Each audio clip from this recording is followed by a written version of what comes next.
Well welcome to रॉय जिगवे YouTube channel पर आपका स्वागत है, अभिनंदन है।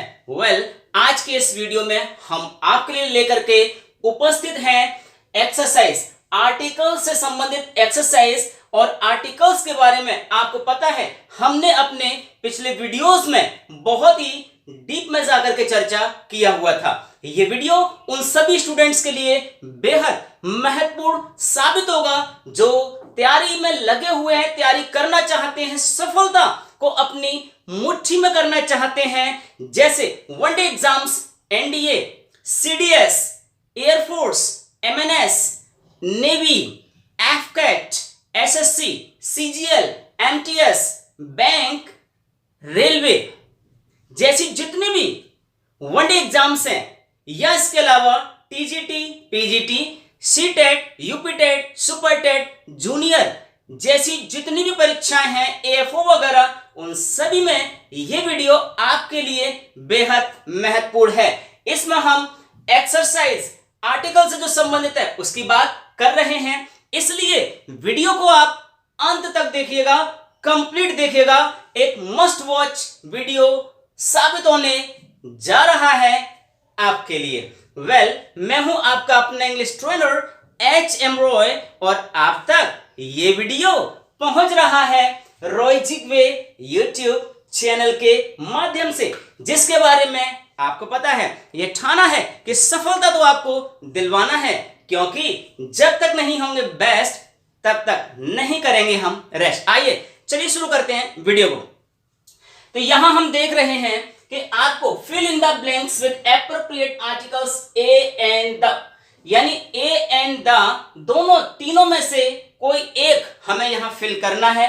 ए और एन को जैसा आपको पता है हम बोलते हैं इंडेफिनिट आर्टिकल्स और द को डेफिनिट। द का यूज होता है जहां चीजें जानी पहचानी है, वेल नोन है, वेल फेमिलियरिटी है उनके साथ हमारी। और ए और एन का यूज करते हैं जहां चीजें फर्स्ट टाइम हो रही हैं, सिंगुलर हैं, काउंटेबल हैं। उन सभी नाउन्स के सामने यदि एक का सेंस आ रहा है तो ए या एन में से किसी एक का यूज होगा, जिसके बारे में चर्चा हम अपने पिछले वीडियोस में भी कर चुके हैं। तो आइए चलते हैं। आई हैव बॉट, यानी मैं खरीद चुका हूं one way ticket. I have bought one way ticket, यानी मैंने एक तरफ का टिकट खरीद लिया है, वन वे टिकट खरीदा है, दोनों तरफ का नहीं खरीदा, वन वे। अब आप यहां देखिएगा कि ये जो हमारा ये है तो ये ओ, जो कहीं ना कहीं हमारे पास ए, ई, आई, ओ, यू के तहत आता है। इनको हम इंग्लिश के वोवेल्स बोलते हैं, इन्हें हम अंग्रेजी के वोवेल्स भी कहते हैं और हिंदी की इन्हें मात्राएं भी कहा जाता है ना। तो यहां पर ये आया तो जरूर है वोवेल्स के तहत, लेकिन डियर स्टूडेंट्स यहां पर इसे हम बोलते हैं ओ, यहां पर इसे हम ओ बोलते हैं, जबकि यहां पर हम इसे प्रोनाउंस कर रहे हैं व का। अब समझिएगा, हमको उच्चारण ये वाला अगर मिलता है तो हम इसके आगे यूज करेंगे एन का, लेकिन यदि उच्चारण इसके अलावा कोई एक है तो फिर हम उच्चारण में वहां पर यूज करेंगे ए का। ये ध्यान रखना है आपको कि यहां पर वो आ रहा है, जबकि हमको चाहिए ओ होगा तो एन है, इसके अलावा है तो फिर हम यूज करेंगे इनडेफिनिट आर्टिकल ए का। ठीक है, तो ये हुआ I have bought A one way ticket. ये क्लियर हुआ? ठीक है। अब देखिएगा, डॉग इज एनिमल। अब हमको आप बताइए कि डॉग इज एनिमल, ये क्या कोई नई बात है, कोई विशेष बात है ना, या आपने फर्स्ट टाइम सुना है ये सब? ऐसा तो नहीं है। तो डॉग का एनिमल होना एक कॉमन बात है, जनरल आइडिया है, सामान्य बात है। तो जब भी हम जनरल आइडिया या सामान्य बात की बात करते हैं तो वहां पर कभी कभी आप समझिएगा कि जो ए का यूज होता है वो हम ऑल के सेंस में करते हैं, यानी उसकी पूरी ब्रीड के लिए करते हैं, पूरी नस्ल के लिए किया जाता है। ये भी एक कंडीशन आती है। तो हम यहां कह रहे हैं डॉग इज एनिमल, तो हम क्या कहेंगे? डॉग इज एन एनिमल, यानी कुत्ता एक जानवर होता है। ये हम बड़ी आसानी से कह सकते हैं। अब यहां पर ये बहुत जरूरी नहीं है कि हम यहां पर द लगाएं, क्योंकि कोई विशेष कुत्ते की बात नहीं आ रही है, लेकिन हम यहां क्या कहेंगे? A dog is an animal. अब यहां पर समझिएगा कि ये जो हमारा यहां पर ए आया है, ये जो वोवेल है, इसका जो यहां पर उच्चारण है वो ए का आ रहा है, ए का उच्चारण आ रहा है। और ए का उच्चारण हमारे पास यहां पर है ना, ए ई। अब ये भी समझ लीजिएगा कि हिंदी के जो हमने आपको बताए आ से लेकर के औ तक, इनमें से अगर कोई एक उच्चारण है तो उसके आगे हम एन का ही प्रयोग करते हैं। और आ ए ई उ ऊ ए ऐ में ए हमारे पास आता ही आता है, इसलिए क्या बन गया ये, a dog is an animal. ये क्लियर हो जाता है यहां पर कि एन क्यों आएगा।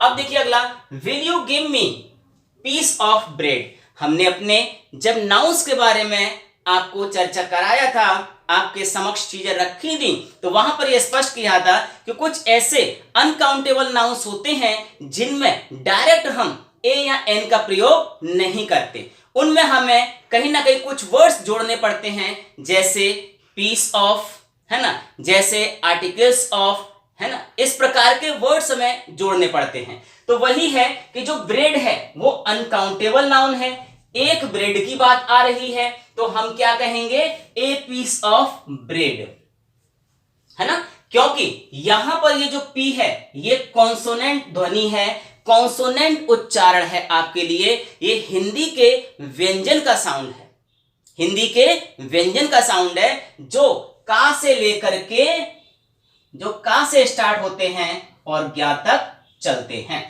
तो यदि इनमें से कोई एक है तब हम ए का प्रयोग करेंगे, और यदि इनमें से कोई एक उच्चारण है तब हम एन का यूज करते हैं डियर स्टूडेंट्स। आगे देखिएगा, she goes to Delhi, she goes to Delhi once week. अब समझिएगा, वंस का मीन्स होता है एक बार, है ना, और वीक मीन्स सप्ताह। तो ये कहना सेंस आ रहा है इसमें कि वह दिल्ली जाती है सप्ताह में एक बार, एक बार का सेंस आ रहा है। अब अगर आपने अंग्रेजी में कुछ फ्रेजेस की बात किया हो, कुछ इडियम्स की जानकारी हो, तो आपको पता होगा कि हम कुछ ऐसे फ्रेजेस, शब्द समूह का यूज करते हैं, जैसे वंस ए वीक, है ना, वंस ए वीक का मीन्स हो गया। अब क्योंकि आप वंस से एक बार है तो यहां पर हम टू तो यूज कर ही नहीं सकते, थ्री यूज कर नहीं सकते, रॉन्ग हो जाएगा, और इसलिए यहां पर क्या जाएगा, वंस ए वीक। अब इसका मतलब हो गया सप्ताह में एक बार वो दिल्ली जाती है। अगर आपको कहना है वो सप्ताह में दो बार जाती है तो ट्वाइस ए वीक, यानी आपको इस फ्रेज में ए का प्रयोग करना ही करना पड़ेगा डियर स्टूडेंट्स। अगर यहां ए नहीं लिखते हैं तो इसका सेंस गलत समझा जाएगा आर्टिकल्स के नजरिए से, ये स्पष्ट कर लीजिए, ठीक है। चलिए आगे बढ़ते हैं। Twice a week, thrice a week, ऐसा हम यूज कर सकते हैं एक बार, दो बार, तीन बार के सेंसेस में। अगला है, I asked him to wait for, मैंने उससे कहा, मैंने उससे कहा। अब समझिएगा, आस्क का एक सेंस पूछना होता है और आस्क का एक सेंस कहना भी होता है डियर स्टूडेंट्स। तो I asked him to wait for, अब हमारे पास एक फ्रेज है जिसे हम बोलते हैं for a while. For a while अपने आप में एक फ्रेज है जिसका मीन्स होता है कुछ समय के लिए, ये समझिएगा, कुछ समय के लिए। तो यहां पर सेंस बन जाएगा, मैंने उससे कुछ समय इंतजार करने के लिए कहा। क्लियर हुआ? तो ये चीज आपको याद करनी पड़ेगी। फॉर ए वाइल है, वंस ए वीक है, ऐसे कुछ फ्रेजेस होते हैं जिनकी चर्चा हम कर सकते हैं अपने आने वाले वीडियोस में, तो ध्यान से देखते रहिएगा रेगुलरली उस चीजों को। आगे देखते हैं, we should not make noise. अब यहां पर क्या कहा जा रहा है, मेक मीन्स होता है करना और नॉइज मीन्स होता है शोर, यानी हमें शोर नहीं करना चाहिए। कुछ गलत है? कोई गलती नहीं है, क्योंकि ये करना हो गया और ये शोर हो गया। लेकिन अंग्रेजी की यही विशेषता है, यही खूबी है, यही खासियत है जो आपको याद रखना पड़ेगा कि यहां पर अगर हम ए का प्रयोग नहीं करते हैं तो ये आर्टिकल्स के नजरिए से गलत है। क्यों? क्योंकि मेक अ नॉइज एक कंप्लीट फ्रेज होता है, ये कंप्लीट यूज होता है ऑलवेज। कभी भी इसे हम मेक नॉइज के सेंस में यूज नहीं कर सकते, एन लगा नहीं सकते, क्योंकि एन से स्टार्ट हो रहा है, जो हमारे पास इंग्लिश का कॉन्सोनेंट है एन के सेंसेस में, है ना। तो make a noise A complete. अब देखिए जब इसको उच्चारण कर रहे हैं तो साउंड क्या आ रहा है, नो, है ना, और एन जो है वो यहां से यहां तक में आएगा, ना की आवाज, है ना, तो इसलिए ए का यूज हो गया। अगला है they failed to arrive at, समझिएगा, they failed to arrive at. अब यहां पर क्या आ रहा है, यू। आप कंफ्यूजन में ये हो सकते हैं या आप तुरंत एक निर्णय पर पहुंच सकते हैं कि यू है तो हम इसके अकॉर्डिंग एन का प्रयोग यहां पर कर दें। लेकिन डियर स्टूडेंट, यहां आपको अलर्ट रहना है, सावधान रहना है, सतर्क रहना है कि जब इसका उच्चारण आप करेंगे तो इसका उच्चारण क्या होगा, यू।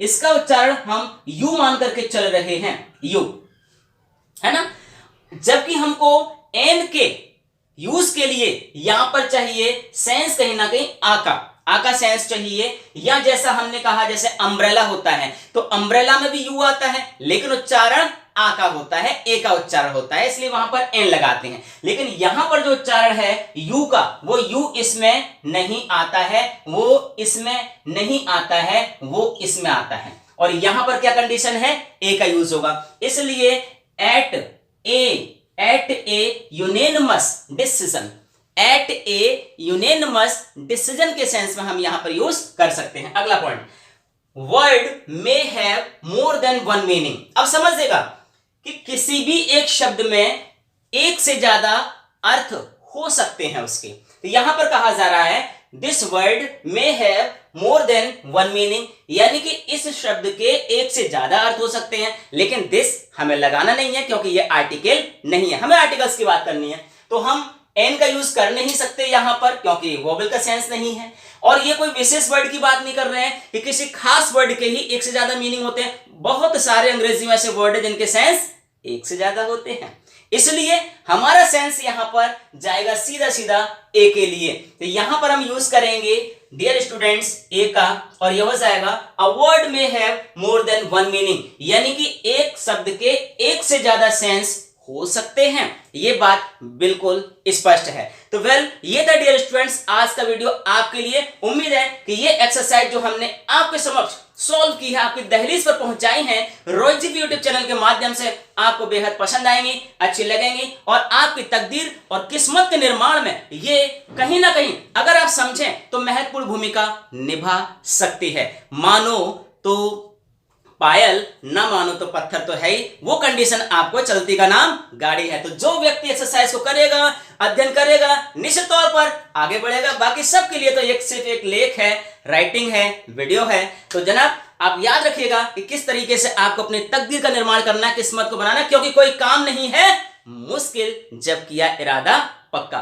ये समझ लीजिएगा, नथिंग इज इम्पॉसिबल। जो लोग सफल होते हैं, सफलता प्राप्त करते हैं, वो आपके ही भाई होते हैं, आपके ही जैसे लोग होते हैं, बट उनकी इच्छा शक्ति में बहुत ज्यादा दृढ़ता होती है, मजबूती होती है, यही डिफरेंस होते हैं। तो आज के इस वीडियो में इतना ही। हम उम्मीद है कि आपको ये वीडियो अच्छा लगेगा। यदि आप हमारे इस वीडियो के लिए नए हैं, पहली बार आ रहे हैं इस चैनल पर, तो वीडियो को आप लाइक कर दीजिएगा, लाइक के साथ साथ सब्सक्राइब अवश्य कीजिएगा, और बेल आइकन को भी पुश कर दीजिएगा, बजा दीजिएगा, ताकि हमारे द्वारा भेजे गए सारे वीडियोस आपके पास बिना किसी बाधा के पहुंचते रहें। तो it's okay for today, so keep watching, keep enjoying and keep adding knowledge of English to your future. अपने फ्यूचर में जोड़ते रहिएगा। Thank you for watching this one. जय हिंद, जय भारत।